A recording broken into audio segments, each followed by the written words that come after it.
Karis dan shalom, kasih karunia dan damai sejahtera dari Allah Bapa, dari Tuhan Yesus Kristus, dan dari Roh Kudus, Allah Tritunggal kita, menyertai saudara di mana saja berada. Grace and peace from God the Father, the Son, and the Holy Spirit, our triune God, be with you all wherever you are. The reading of the Word of God is still the same from Genesis chapter 1 verse 28. We will be focusing on the cultural mandate that connects to mission mandate or Great Commission in the New Testament. Pembacaan firman Tuhan masih diambil dari bagian yang sama, yaitu dari kitab Kejadian pasal 1 ayat 28 yang berhubungan dengan mandat budaya hidup kita dihubungkan dengan mandat misi yang diberikan oleh Tuhan Yesus di perjanjian baru. Mari kita mendengar firman Tuhan dari Kejadian pasal 1 ayat 28, dan kita juga melihat dari Matius 28 ayat yang ke-16 sampai ayat yang ke-20. Demikian bunyi firman Tuhan.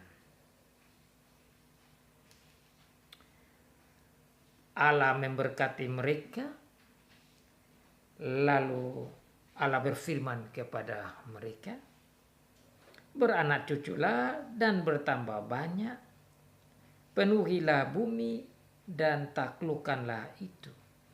Berkuasalah atas ikan-ikan di laut dan burung-burung di udara dan atas segala binatang yang merayap di bumi.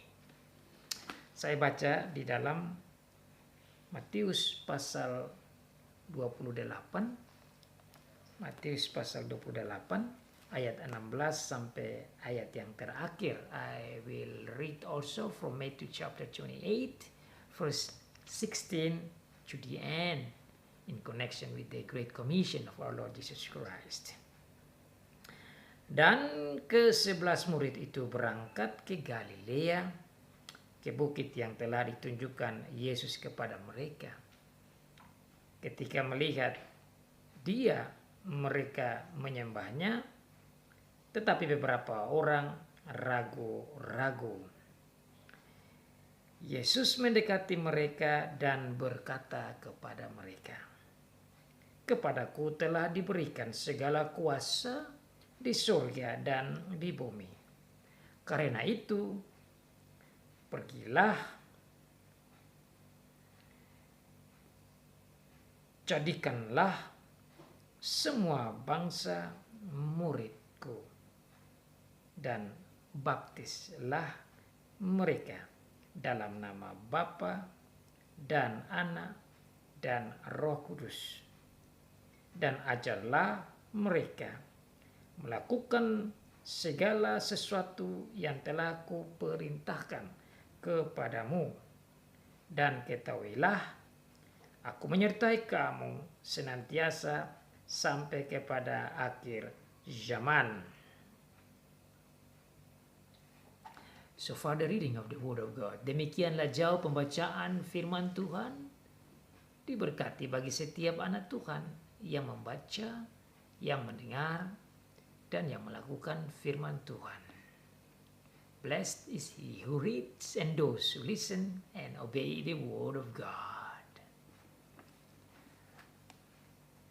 The cultural mandate and the Great Commission or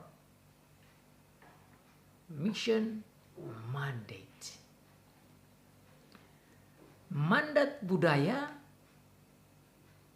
dan mandat misi.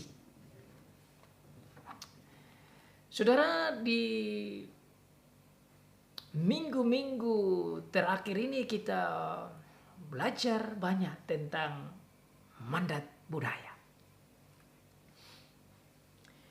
Kita belajar tentang mandat budaya yang diberikan oleh Tuhan Allah kepada Adam dan Hawa dan bagi seluruh anak-anak turunan Adam dan Hawa, termasuk saudara dan saya.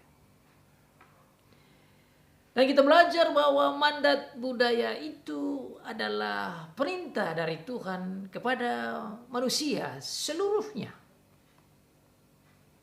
yang telah Dia ciptakan untuk dilakukan oleh manusia setelah Dia ciptakan mereka, setelah Dia memberkati mereka dengan berbagai macam berkat dan karunia dan pemberian dan bakat dan talenta, bersama dengan kemampuan-kemampuan sebagai gambar dan rupa Allah dalam kebenaran, dalam pengetahuan, dan dalam kesucian. Setelah Dia menciptakan mereka dengan begitu banyak karunia dan talenta dan sifat, karakter surgawi dan kemampuan kecerdasan surgawi dan kemampuan kebenaran surgawi dan kemampuan untuk melakukan tindakan-tindakan surgawi sebagai anak-anak Allah, Tuhan lalu memberikan mandat budaya untuk manusia lakukan, untuk manusia laksanakan sebagai di ambasador, sebagai duta, wakil Allah di bumi ini untuk mengatur segala sesuatu yang Tuhan telah ciptakan dan untuk berkomunikasi dan berelasi satu sama yang lain dalam melayani Tuhan.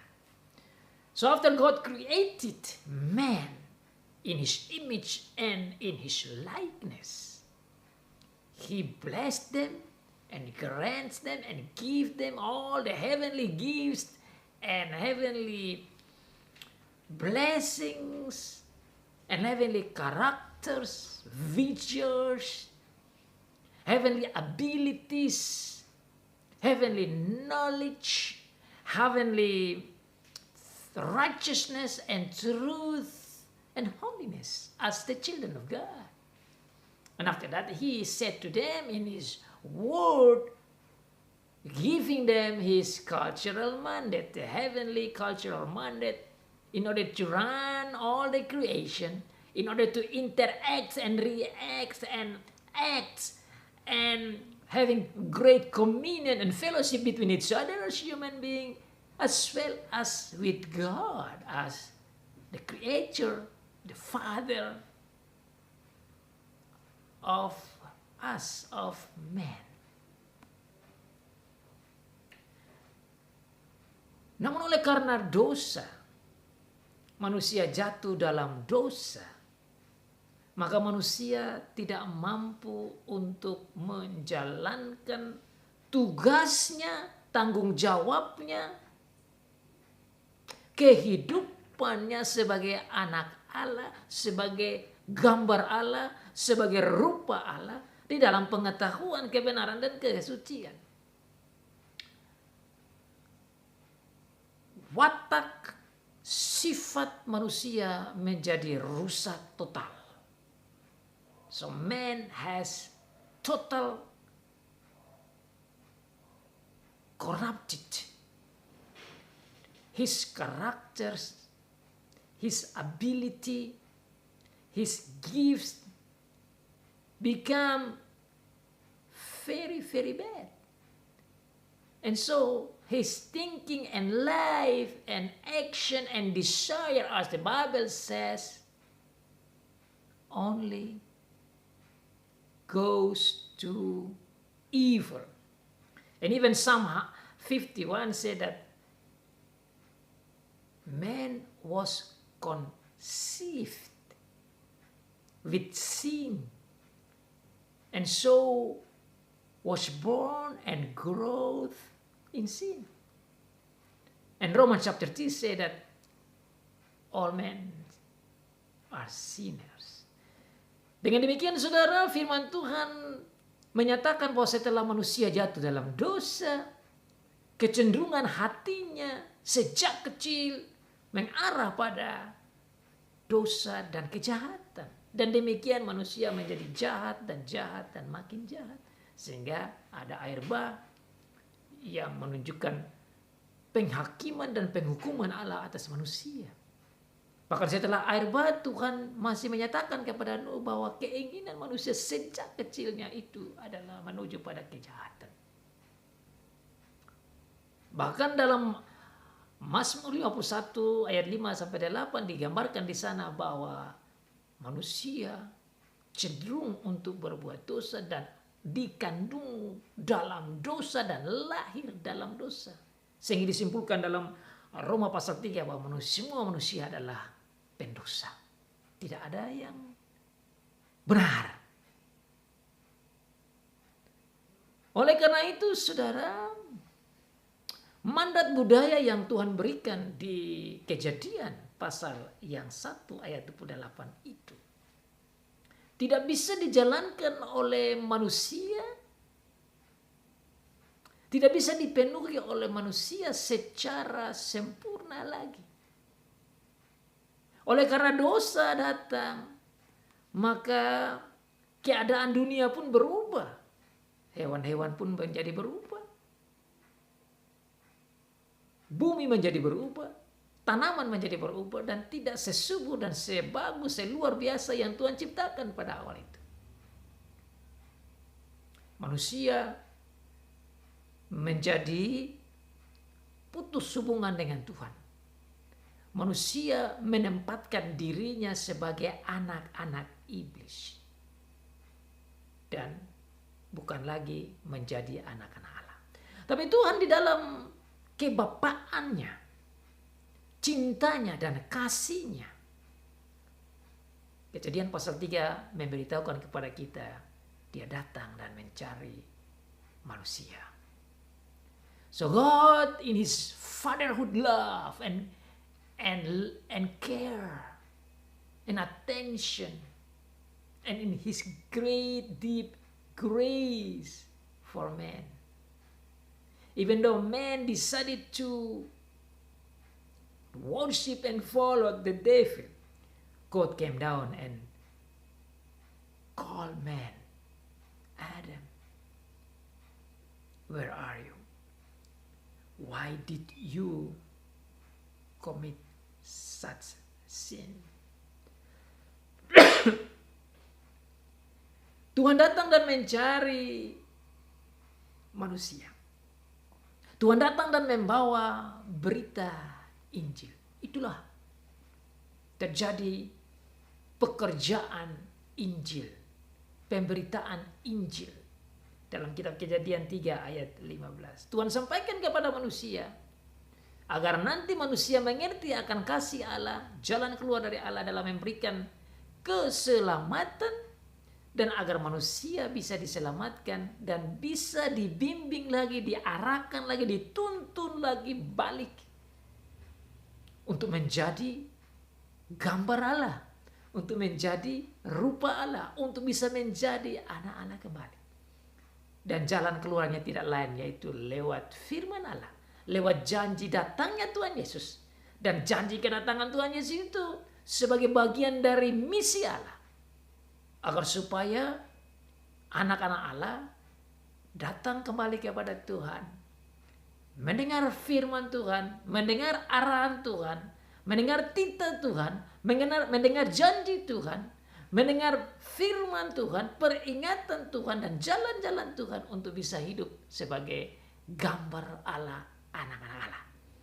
Dan Tuhan Allah kemudian memberikan hamba-hambanya, nabi-nabinya, hakim-hakimnya, raja-rajanya, imam-imamnya, khusus kepada bangsa Israel. Mendengar akan misi berita dari Tuhan, kabar baik dari Tuhan itu untuk disampaikan kepada turunan Israel, dan kemudian datang Tuhan Yesus dengan memberikan kepada bangsa Tuhan, kepada saudara dan saya, mandat misi, mandat penginjilan. Oleh karena itu, di dalam menggali akan firman Tuhan tentang mandat budaya ini, saya ingin menghubungkannya dengan mandat misi yang diberikan oleh Tuhan Yesus di dalam kitab Matius pasal 28 ayat 16 sampai ayat yang ke-20 yang kita baca tadi. So, because of this love of God in giving the gospel, the good news in Genesis chapter 3 after the fall, I like to connect that with the great commission of our Lord Jesus Christ about bringing the gospel, the good news, the word of God about the salvation in our Lord Jesus Christ. So then we can do the mandate of God, the cultural mandate of God in the Genesis, in the direction and the light of the mission mandate, the great commission of our Lord Jesus Christ for our life, for our family, for our children, for our friends, for our nations, for people in this earth. Makanya saudara, penting sekali untuk kita hubungkan antara mandat budaya yang Tuhan berikan di awal Kejadian pasal 1 ayat 28 ini dihubungkan dengan Matius pasal 28 yang menjadi mandat misi dari Tuhan lewat Tuhan Yesus Kristus itu. Sehingga kita bisa mengerti tugas dan panggilan kita sebagai anak-anak Tuhan di dalam menjalankan kehidupan kita secara terarah, teratur, dan memiliki tujuan untuk hidup itu. Karena tujuan hidup sudah jelas dalam Kejadian 1 ayat 28 tadi, yaitu agar kita menjadi gambar dan rupa Allah di dalam kebenaran, kesucian, kekudusan, dan dalam pengetahuan surgawi, di dalam melayani Allah dan melaksanakan seluruh kehidupan kita sesuai dengan maunya Tuhan. Tapi karena sudah jatuh dalam dosa, cara Tuhan yaitu Dia datang dan Dia memberikan janjinya, firmannya, arahannya, firmannya, peringatannya, baik secara langsung maupun lewat hamba-hamba Tuhan. Oleh karena itu saudara, minggu ini saya ingin agar kita melihat mandat budaya dari Tuhan ini dihubungkan dengan mandat misi untuk kita pegang, untuk kita pahami, untuk kita jalankan di dalam kehidupan kita. Mandat budaya tidak boleh dipisahkan dari mandat misi, dan mandat misi tidak boleh dipisahkan dari mandat budaya. We need to understand and to do the cultural mandate. We also need to do the gospel mandate, the mission mandate together. We cannot separate them. We cannot just do one and leave the other, or leave the other and do just one. Kita harus memahami keduanya dan kita melihatnya bersama, kita memahaminya itu untuk diaplikasikan dalam kehidupan kita dan kita sampaikan ke anak-anak kita. Oleh karena manusia sudah tidak bisa menjalankan mandat budaya secara sempurna karena dosa, jalan keluar yang Tuhan kasih yaitu datang dan menolong manusia, memberitahukan tentang Injil di dalam Tuhan Yesus. Dan tatkala Tuhan Yesus datang, Dia memberikan pengajaran-pengajaran kepada gereja untuk mengerti tentang bagaimana menjadi gambar dan rupa Allah itu agar dapat menjalankan mandat budaya. Jadi mandat misi membawa kita balik kepada mandat budaya. Untuk bisa menjalankan mandat misi, kita harus memahami apa yang Tuhan telah perintahkan di dalam Matius pasal 28 tadi. Karena dia telah mendapat segala kuasa di sorga dan di bumi, dia kasih perintah kepada setiap anak Tuhan, setiap orang percaya, saudara dan saya, bersama dengan anak-anak kita. Tanggung jawab kita, tanggung jawab gereja, tanggung jawab setiap anggota keluarga, anggota gereja Tuhan. Untuk memberitakan Injil. Untuk pergi, untuk sampaikan, dan jadikan semua bangsa murid Tuhan Yesus. Dan membaptis mereka. Dan sampaikan dan mengajarkan kepada orang lain. Yang paling utama anak-anak kita. Untuk mengetahui pengajaran Tuhan Yesus. Yaitu tentang mengasihi Allah. Mengasihi sesama. Dan mengasihi diri. Seperti diri sendiri. So we are to do the mission work. In remembrance of cultural mandate. To teach our kids to love God and love their neighbors as we love ourselves. As the summary of the teaching of our Lord Jesus Christ. Telling them about the salvation in our Lord Jesus Christ. Telling them the work of God in creation. Telling them the work of God in doing the sanctification work in the Holy Spirit. And telling them the love of God. Tugas kita yaitu memberitakan pengajaran Tuhan Yesus tentang karya-karya penebusan yang Tuhan Yesus laksanakan, pengajaran-pengajaran dari Tuhan, pengajaran-pengajaran tentang karya penciptaan dari Bapa, karya pengudusan dari Roh Kudus, dan karya pemeliharaan dan kebaikan dari Allah, agar supaya anak-anak kita, turunan kita, dan orang-orang yang lain boleh tetap percaya Tuhan, setia kepada Tuhan, dan dapat menjalankan mandat budaya itu. Dengan demikian, saudara, kita dapat melaksanakan mandat budaya dengan direction mandat misi. Kita dapat jalankan mandat misi dengan mengingat akan mandat budaya. Mandat misi itu kita jalankan oleh karena kasih Tuhan yang memampukan kita untuk bisa melaksanakan mandat misi. Dan mandat misi ini harus kita jalankan nomor satu di dalam keluarga kita. Itulah mandat budaya juga. So we are to do the mission work inside our family, to our children. That's what we call internal mission work. Itu yang kita namakan penginjilan secara internal, secara di dalam keluarga. Kenapa ini penting, saudara, dalam menjalankan mandat misi dan mandat budaya? Bahwa kita tidak bisa menjalankan misi keluar sementara istri, anak-anak kita, keluarga kita tidak percaya kepada Tuhan. Ini hal yang sangat menyedihkan.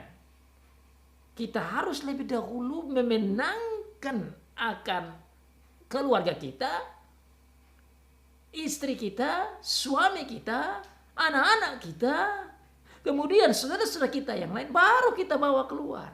Yang lain yang namanya external mission work. Kita hanya bisa menjalankan mandat misi ini kalau kita dahulu menjalankannya di dalam keluarga. Maka itu, saudara, waktu kita berbicara tentang mandat budaya, saya menekankan bahwa yang paling utama adalah berbicara tentang keluarga. We must focus on family.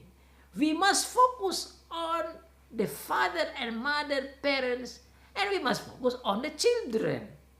kita harus fokuskan diri dalam pengajaran yang berhubungan dengan penginjilan dan misi itu di dalam keluarga. Maka setiap bapak, setiap ibu wajib untuk membagikan waktunya, membuang waktunya, spending time-nya dengan keluarga.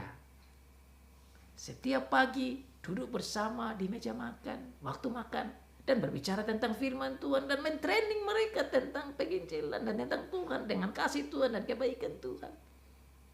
Setiap siang tatkala makan bersama, orang tua haruslah duduk bersama dengan anak-anak. Anak-anak haruslah duduk bersama dengan orang tua untuk berdiskusi, berbicara, mengajar, sharing tentang firman Tuhan dan kebenaran Tuhan dan kasih Tuhan dan kekudusan Tuhan dan pengetahuan tentang Tuhan dan kasih dan kebaikan dan actionnya dalam hidupnya.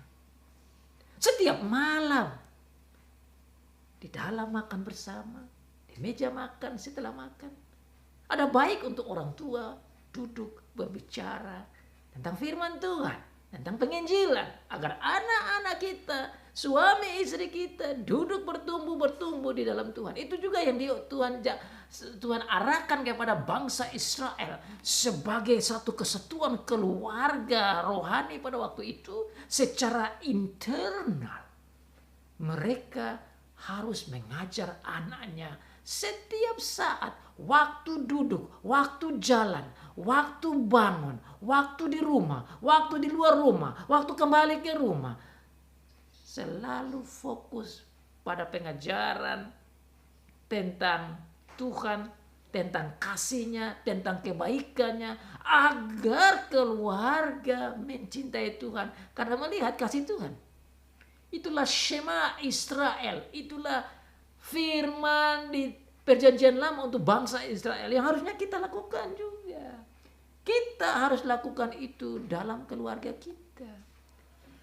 Bersama dengan berbicara tentang pertumbuhan iman, pertumbuhan rohani, pemahaman tentang karya Tuhan, kasih Tuhan, kebaikan Tuhan. Kita juga boleh berbicara dengan anak-anak kita tentang tanggung jawab mereka dalam menjalankan mandat budaya. Selain mandat misi tadi.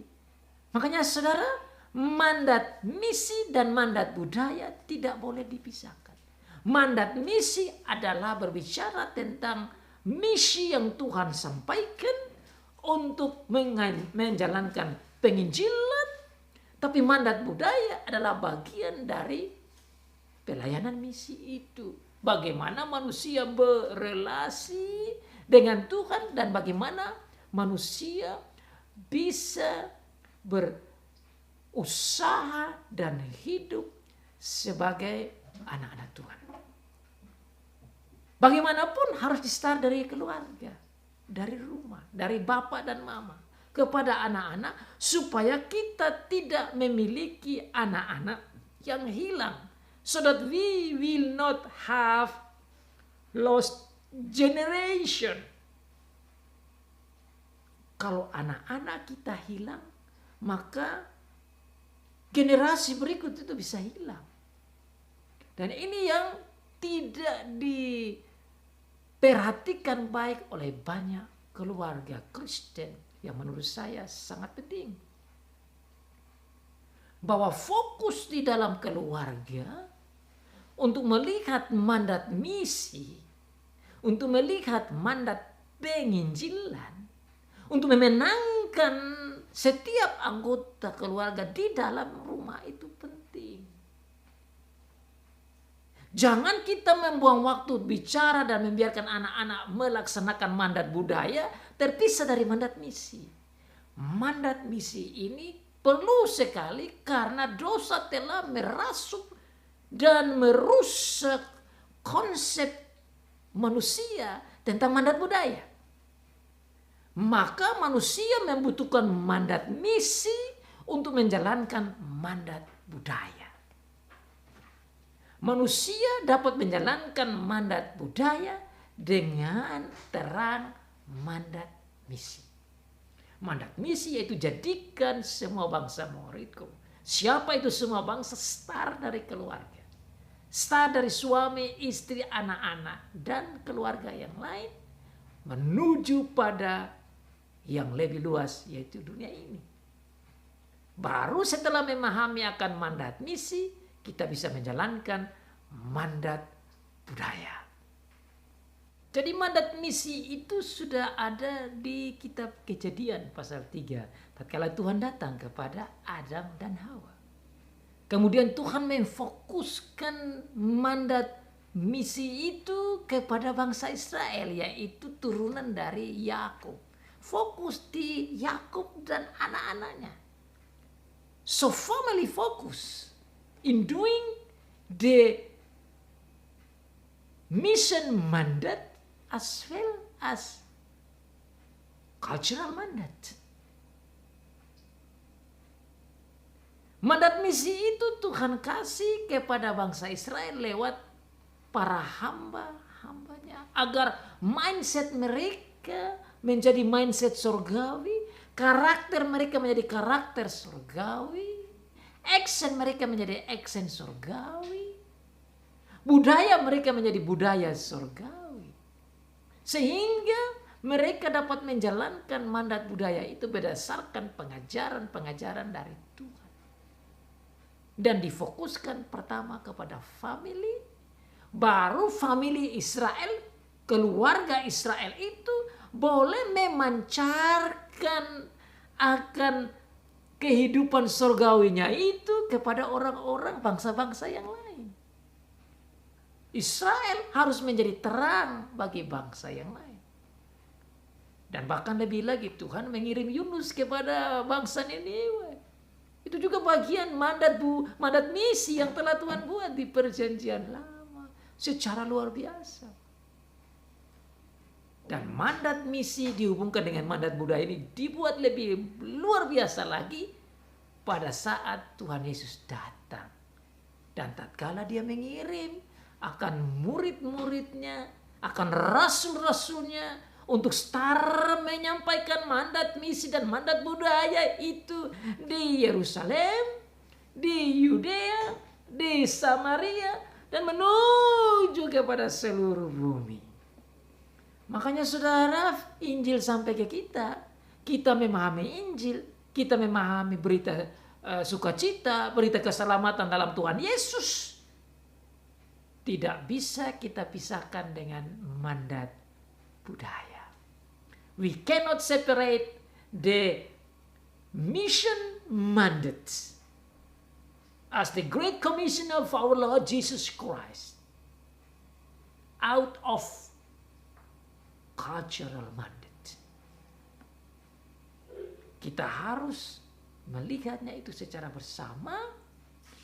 Setelah kita pahami akan mandat misi ini, kita boleh mengajar anak-anak kita dan kita harus mengajar anak-anak kita untuk kembali memahami dan melaksanakan mandat budaya itu. Sehingga sebagai orang-orang yang telah diciptakan baru, sebagai manusia baru dalam Tuhan Yesus, sebagai manusia baru yang memiliki konsep Tuhan Yesus, memiliki pengajaran Tuhan Yesus, memiliki arahan Tuhan Yesus, memiliki jalan-jalan Tuhan Yesus, memiliki karakter Tuhan Yesus, boleh dan harus menjalankan mandat budaya itu. Dengan demikian, kehidupan kita menjadi kehidupan yang berpusat pada Tuhan Yesus. Budaya kita menjadi budaya yang berpusat pada Tuhan Yesus. Dan pekerjaan-pekerjaan kita pun akan menjadi berpusat pada Tuhan Yesus. All our culture become Christ-centered culture, life-centered culture, act-centered Christ. So culture, Christ culture center, life culture center on Christ. So Christ-centered culture. We are called to live centered on Christ. Kita dipanggil untuk hidup berpusat pada Tuhan Yesus. Kita dipanggil untuk menjalankan cultural mandat budaya itu di bawah arahan, bimbingan, firman Tuhan Yesus Kristus. Bagaimana tuh? Kita mengajar diri kita mengajar anak-anak kita untuk bisa bertambah banyak. Untuk bisa dan boleh beranak cucu. Untuk bisa dan harus memenuhi bumi. Sebagai ciptaan baru yang memiliki panggilan untuk menjalankan misi dari Tuhan Yesus. Jadi pertumbuhan kita, pertumbuhan populasi dari keluarga harus menjadi pertumbuhan populasi yang berpusat pada Tuhan Yesus. Yang berpusat pada Allah. Bukan hanya bertumbuh dalam arti jumlah banyak saja. Tapi jumlah banyak secara quantity, but also secara quality. Maksudnya jumlah banyak dalam jumlah manusia, tapi manusia-manusia itu harus berpusat pada Tuhan. Karena itulah maksud Tuhan. Bertambah banyak, beranak cucu, penuhi bumi, dan laksanakan tugas-tugas kerja mengerjakan dunia bumi ini diusahakan. Tujuannya adalah untuk memuliakan Tuhan.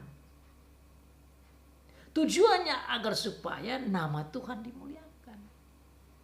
Makanya tujuan pelayanan misi, penginjilan, pewartaan firman, tujuannya agar supaya orang-orang boleh mengenal kebenaran, hidup dalam kekudusan, hidup dalam kebenaran, dan dapat menjalankan tugas mandat budaya itu dengan yang Tuhan maksudkan. Jumlah banyak, punya anak yang banyak, tapi anak-anak yang banyak itu yang percaya dan yang taat. Bukan jumlah banyak tapi tidak taat. Jumlah banyak tetapi tidak percaya. Berarti kita miss the focus. We miss the mandate itself. Kita kehilangan fokus dari Tuhan kalau hanya punya anak banyak saja, tapi anak-anak itu tidak percaya Tuhan. Punya anak banyak, tapi anak-anak itu tidak mengenal Tuhan. Tidak memiliki iman, tidak taat Tuhan. Mereka yang mengenal Tuhan dan percaya Tuhan, oleh karena pelaksanaan tugas misi, mandat misi itu, mereka dipanggil lagi untuk menjalankan mandat budayanya. Memiliki keluarga, memiliki istri, memiliki suami, memiliki anak yang banyak. Dan anak-anak banyak itu diminta untuk di-training, diajar, dituntun untuk mengenal Tuhan, mengasihi Tuhan, menjadi misi internal. Dan setelah itu dipanggil untuk menjalankan tugas mandat yang lain, yaitu bekerja, berusaha. Berusaha sebagai anak-anak yang taat Tuhan. Berusaha sebagai anak-anak yang kenal Tuhan. Berusaha sebagai anak-anak Tuhan yang telah diciptakan baru. Sehingga anak-anak yang telah di-training dalam mandat misi itu, mereka dapat jalankan mandat budaya dalam kehidupan sehari-hari dalam takut akan Tuhan.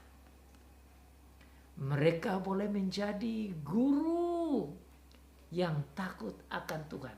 Guru adalah mandat budaya. Takut Tuhan adalah mandat misi. Mereka boleh menjadi pegawai. Mereka boleh menjadi businessman. Mereka boleh menjadi counselor. Mereka boleh menjadi mekanik. Mereka boleh menjadi profesor. Mereka boleh menjadi entrepreneur. Mereka boleh menjadi pengusaha. Mereka boleh menjadi apa saja yang Tuhan berikan, talenta, kemampuan, dan kecerdasan. Mereka boleh jalankan itu sebagai mandat budaya di dalam bimbingan mandat misi itu. Sehingga mereka menjadi pekerja-pekerja yang bersifat surgawi. Mereka menjadi pekerja-pekerja yang berhati Kristus. Mereka menjadi pekerja-pekerja yang berjiwa surgawi. Mereka dapat menjalankan tugas pertaniannya secara surgawi. Mereka boleh menanam tanaman secara surgawi. Mereka boleh memiliki binatang sebagai peternak secara surgawi dan secara rohani. Mereka boleh menjadi pengajar secara surgawi, pembangun rumah secara surgawi, tukang-tukang secara surgawi.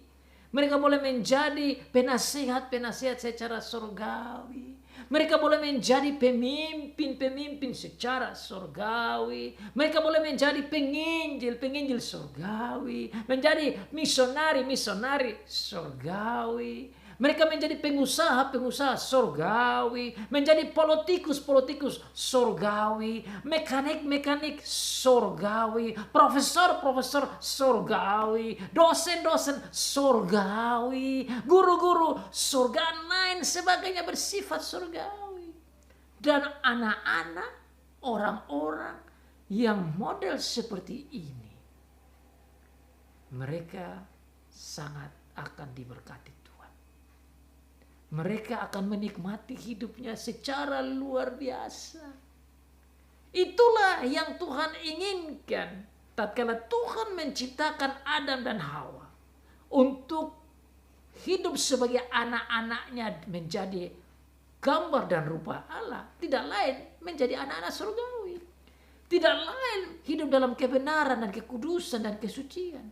Tidak lain menggunakan talenta-talentanya secara luar biasa. Tidak lain agar dapat mengurus akan dunia ini, mengurus akan bumi ini, menggunakan akan mindsetnya dengan luar biasa, menggunakan akan kecerdasannya secara luar biasa, menggunakan akan emosinya secara luar biasa, menggunakan akan daya imajinasinya secara luar biasa surgawi, menggunakan akan keuangannya secara luar biasa dan surgawi, menggunakan akan attitude dan sikapnya dan tindakannya secara surgawi, menggunakan relasinya secara surgawi, menggunakan komunikasi secara surgawi, dan fellowship dan communion secara surgawi. Itulah tujuan melaksanakan mandat budaya dihubungkan dengan mandat misi. Sehingga apa yang dia jalankan dalam hidupnya memberikan gambaran identitas sebagai bagian aplikasi mandat misi. Sikapnya menunjukkan konsep kehidupannya. Attitude-nya, pelaksanaan mandat budayanya itu menunjukkan pemahaman mandat misi. Sehingga di mana saja dia berada, orang boleh memuji-muji Tuhan karena kehidupannya. Dan orang boleh melihat bahwa dia menjadi begitu karena dia adalah murid dari Tuhan Yesus Kristus. Itulah saudara, betapa pentingnya pemahaman mandat budaya dengan mandat misi dengan mandat budaya. Mandat misi adalah panggilan dari setiap keluarga untuk menjalankan, diajarkan dalam keluarga agar anak-anak kita dapat melaksanakan akan tugas mandat budayanya itu di bawah bimbingan Tuhan lewat firman Tuhan dan bimbingan Roh Kudus. Dengan demikian, keluarga kita boleh bertumbuh di dalam Tuhan, dan keluarga kita boleh memahami mandat misinya itu dan dapat menjalankan mandat budayanya itu dengan baik. Dan dalam melaksanakan mandat budaya itu, nama Tuhan dimuliakan. Dia boleh menjadi apa saja. Dia boleh menjadi penyanyi yang berpusat pada Kristus. Dia boleh menjadi pencipta lagu yang berpusat pada Kristus. Dia boleh menjadi pemain musik yang berpusat pada Tuhan Yesus Kristus. Dia boleh menjadi pengajar yang berpusat pada Tuhan Yesus Kristus. Dia boleh menjadi pemasak atau chef yang berpusat pada Tuhan Yesus Kristus. Dia boleh menjadi businessman yang berpusat pada Tuhan Yesus Kristus. So you can do all kind of work. Your work should be focused on Christ. So whatever thing you do for God. You do because you want to serve God, because you understand the cultural mandate in the light of mission mandate. You apply the mission mandate in the cultural mandate. Itulah saudara yang saya pahami, yang kita harus pegang untuk menolong diri kita menjalankan panggilan misi, mandat misi diaplikasikan di dalam mandat budaya. You apply the mission mandate in your cultural mandate for God's name. Kita jalankan mandat budaya dalam terang mandat misi untuk kemuliaan nama Tuhan, untuk pembangunan sesama kita, dan untuk pertumbuhan diri kita. To build ourselves, to build others, and specifically for God's glory. Kita berdoa supaya kita bisa memahami mandat misi dengan baik dan jalankan di keluarga dan bagi orang lain, dan dapat jalankan mandat budaya di dalam keluarga dan bagi orang lain demi hormat dan kemuliaan nama Tuhan. Sehingga mandat misi boleh berpusat pada Tuhan, mandat budaya berpusat pada Tuhan, dan kehidupan kita seluruhnya menjadi Theo-centered life. Kehidupan yang berpusat pada Allah. Kehidupan yang berpusat pada Kristus. Christ-centered life. Going with Christ-centered culture, Christ-centered life for all of us. My God bless you and me. Tuhan memberkati kita dalam menjalankan mandat misi dan mandat budaya. Mandat budaya bersama mandat misi dari Tuhan Allah kita. Amin.